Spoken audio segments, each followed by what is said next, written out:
Bharatiya Janata party और NDA की ओर से चुनाव आयोग का अभिनंदन करना चाहता हूं। कोरोना काल में मतदान एक बहुत ही चुनौती भरा कार्य था। सभी लोग आशंकित थे, लेकिन आज मैं बिहार के मतदाताओं का भी उतना ही अभिनंदन करना चाहूंगा। जिस बड़ी संख्या में फर्स्ट फेज की पोलिंग में बिहार के मतदाता निकले और जितने शांतिपूर्ण तरीके से मतदान हुआ, उसने बिहार की लोकतांत्रिक छवि को बहुत मजबूत किया है। यह बात दीगर है कि कुछ लोग आमादा हैं कि बिहार की छवि को कमजोर किया जाए, लेकिन बिहार के लोग बहुत ही परिपक्व हैं और महिलाएं जितनी बड़ी संख्या में निकली। मैं तो प्रधानमंत्री जी के कार्यक्रम में व्यस्त था और बाकी अपने चुनाव क्षेत्र की चुनाव की तैयारियों में व्यस्त था, लेकिन मुझे जिन लोगों ने जानकारी प्राप्त की और टीवी देखा, उन सब, और मेरी जो मीडिया की टीम है, संजय मयूख जी के, उनके साथियों की, इन सबों ने बताया कि बड़ी संख्या में महिलाएं भी निकली हैं। और एक तो मुझे एक व्हाट्सएप किया गया कि एक महिला जो व्हीलचेयर पर रहती है, चल नहीं पाती, उन्होंने भी कहा नहीं, ये तो मेरा धर्म है, मुझे आना ही था, मैं 2 साल से चल नहीं पाती हूं बीमारी के कारण। तो जो नया उत्साह आया है, ये बहुत ही प्रामाणिक और उत्साहवर्धक है। मैंने चुनाव आयोग के कुछ डेटा मंगाए और जो वो हर घंटे मतदान की समीक्षा करते हैं, तो मेरे पास 5 बजे का अभी तक डेटा है। 6 बजे का कुछ देर बाद फाइनल लोड करेंगे वो। तो ये डेटा है 51.68%। तो आप समझ लीजिए कि अगर 5 बजे तक का प्रति घंटा वो सारी कॉन्स्टिट्यूंसी जो 16 है उसका उन्होंने विश्लेषण किया है, तो मतलब ये जब फाइनल मतदाताओं का प्रतिशत आएगा तो वोटिंग लगभग 56, 57, 58% तक जाएगी, ऐसा मैं मानता हूं, या उससे आगे भी जा सकती है। तो ये बहुत ही उत्साहवर्धक है और ये एक ही बात का संकेत है कि बिहार की जनता शांति चाहती है, बिहार की जनता विकास चाहती है, बिहार की जनता स्थायित्व चाहती है। इस शांतिपूर्ण तरीके से, चाहे वो ग्रामीण विधानसभा क्षेत्र हो या शहरी विधानसभा क्षेत्र हो,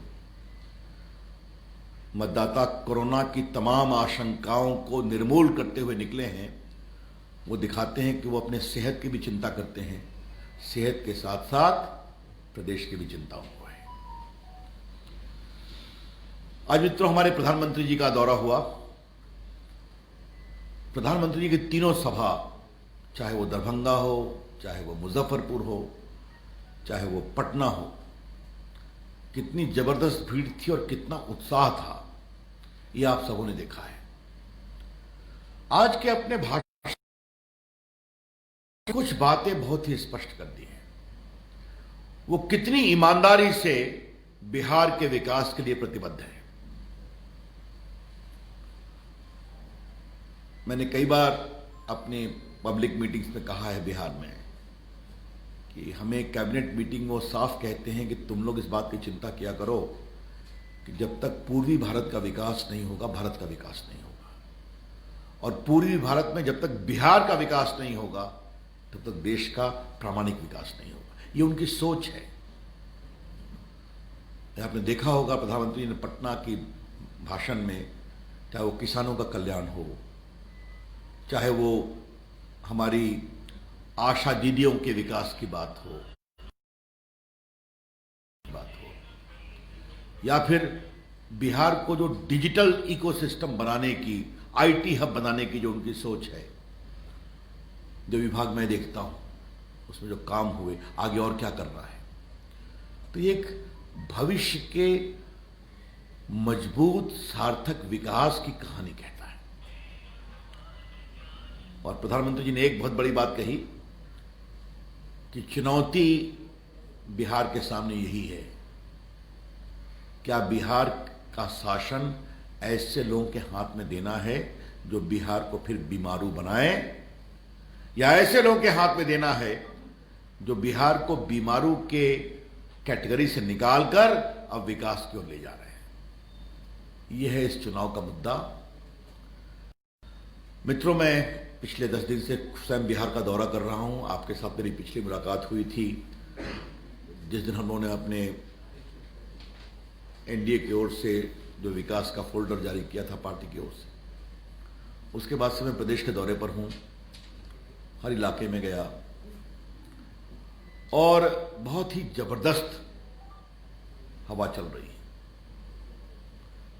और मैं आपसे इतना ही कह सकता हूं कि अपने प्रवास के दरमियान मेरा हेलीकॉप्टर एक इलाका खजौली में बरही उतरा, जो नेपाल के बॉर्डर से लगभग 30 किलोमीटर दूर है। वो खजौली विधानसभा क्षेत्र का था, तो बड़ी सभा थी 8-10 हजार की।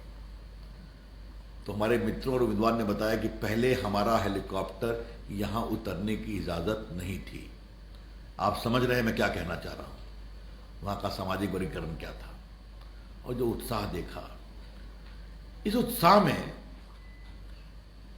2-3 चीज दिखाई पड़ी है जो हम आपके सामने रखना चाहेंगे, क्योंकि आज प्रथम फेज का मतदान खत्म हो गया है। एक तो हर गांव में जो सड़क पहुंची है, जो बिजली पहुंची है, ये लोग महसूस करते हैं। मैंने सवाल पूछा कि पटना जाने में कितना वक्त लगता है, कहा 4.5 से 5 घंटा। सिकटी में पूछा, अररिया के पास, खजौली में पूछा मैंने, पूर्णिया में पूछा मैंने। और पूर्णिया से पटना, मैं तो उस कोशी क्षेत्र का विद्यार्थी परिषद जेपी मोहन का प्रभारी रहा हूं, तो पहले जाने में 11 घंटा 12 घंटा कितना लगता था आपको बताने की जरूरत नहीं है। विकास के इस आयाम को लोग महसूस करते हैं। और मैंने एक बात और, हर जगह आजकल मोबाइल फोन से, स्मार्टफोन से फोटो खींचने की कोशिश होती है, नौजवान खड़े होते हैं। तो देश के आईटी मंत्री के रूप में उनके हाथ में स्मार्टफोन है, मैं उनका अभिनंदन करता हूं। और एक सवाल पूछते हैं कि लालू जी के राज में इसको ऐसे ही लेके चल सकते थे क्या? मैं पूछता हूं, का जिना सर छिना जाते हल, ये तुरंत का रिप्लाई आता है। तो ये जो लोगों के मन में इस बात का एहसास है, ये बहुत ही साफ साफ दिखाई पड़ता है। तो इसलिए आज के मतदान के उत्साह, प्रधानमंत्री जी के कार्यक्रम में उमड़ी भीड़, नीतीश जी के लिए प्रधानमंत्री जी का प्रामाणिकता से इस बात की घोषणा करना कि दोबारा नीतीश जी ही मुख्यमंत्री बनेंगे, जो उन्होंने आज भी किया। प्रधानमंत्री जी ने तो नीतीश जी को मित्र के रूप में भी संबोधित किया, मैं मंच पे था, आपने भी सुना होगा पटना में। तो ये एनडीए की चट्टानी एकता दिखाता है और हम लोग बहुत निर्णायक बहुमत की ओर एनडीए जा रहा है, ये हम आपसे स्पष्ट करना चाहते हैं। The NDA is going to emerge as victorious in a decisive manner with a very, very, very comfortable majority. ये हम आपसे कहना चाहते हैं। मित्रों, आपके सवाल को लेने के पहले मुझे अपनी ओर से एक और टिप्पणी कहनी है। बिहार की युवराज की चिंता तो प्रधानमंत्री जी ने कर दी, आज उनका एक नाम भी दिया, आपने सुना होगा। देश के एक युवराज भी बिहार में घूम रहे हैं।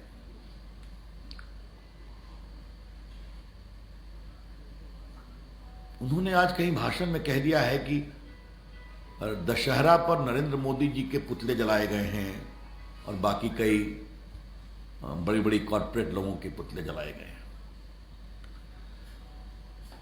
क्या श्रीमान राहुल गांधी का भेयस्तर हो गया है क्या कि स्वाभाविक है, पंजाब में अपनी एक उनकी सरकार है, उनकी एक पॉलिटिक्स है। पूरा देश पंजाब सहित भारत के प्रधानमंत्री का सम्मान करता है। और ये मैं आपको बताना चाहता हूं कि अपने अभियान में पूरे बिहार में लोगों ने प्रधानमंत्री की भूरी भूरी प्रशंसा की, जिस तरह बिहार के 8 करोड़ लोगों को 5 किलो गेहूं या 5 किलो चावल और 1 किलो दाल पहुंची है कोरोना काल में, नवंबर तक है। ये बात गांव गांव तक पहुंची है। और स्वाभाविक है, नीतीश कुमार की सरकार ने उसमें हर राशनधारी को 1000 रुपया दिया है, कहीं चने की दाल उपलब्ध कराई है, बाकी सब काम किया है। तो पूरा देश नरेंद्र मोदी का सम्मान करता है। अब एक प्रायोजित रावण वध पर राहुल गांधी यहां टिप्पणी कर रहे हैं। मैं एक ही बात कहूंगा कि अब राहुल गांधी का यह स्तर हो गया है। और थोड़ा मैं व्यंग्य में कहूं तो राहुल गांधी की राजनीतिक औकात शायद अब इतनी भी नहीं बची है कि वो रोज कुछ ना कुछ उल्लू उल्लू बोलते हैं तो कोई उनका पुतला की भी जरूरत नहीं समझता।